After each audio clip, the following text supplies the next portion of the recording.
সম্মানিত সুধী, আপনাদেরকে একটি ডালিম গাছ নিয়ে আসলাম। তো আসলে আমাদের দেশে যে ডালিম হয় না, অনেকেই বলে যে হয় না। দেখেন কত সুন্দর। আসলে চেষ্টা করতে হবে, চেষ্টাই হচ্ছে মেন। দেখেন একবারে ডালে ডালে ধরে গেছে। তো যদি আমরা এইভাবে গাছ লাগাই, তাহলে যদি আমরা যত্ন করে গাছ লাগাই, অবশ্যই ফলন দিবে। দেখেন একবার মাটি পর্যন্ত ধরে গেছে। তো বন্ধুরা, এই জাতটা কি সব কিছু নিয়ে আজকে ভিডিওতে আলোচনা করব। আপনারা আশা করি সাথেই থাকবেন।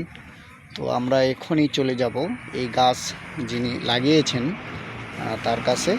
তো আসলে দেখেন, গাছ লাগান কিন্তু খুবই ভালো।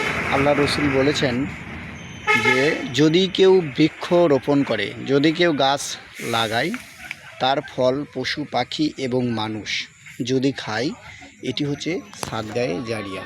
তো বন্ধুরা, আমরা মৃত্যুর আগে সাদগায়ে জারিয়ার মতো একটা কাজ করে যাব। সবাই চেষ্টা চালাবো যে অন্তত একটি হলেও ফলের গাছ লাগানো, কারণ এই ফল মানুষ খাবে, পশু খাবে, পাখি খাবে, আর এখান থেকেই কিন্তু আপনার আখিরাতের কামাই হয়ে যাবে। পাশাপাশি আপনিও কিন্তু খেতে পারবেন। তো চলুন, এই গাছ যিনি রোপণ করেছিলেন তার কাছে আমরা যাব।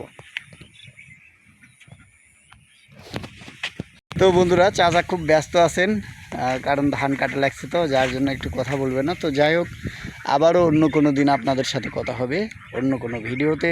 আজকের মতো এই পর্যন্ত। আল্লাহ হাফিজ।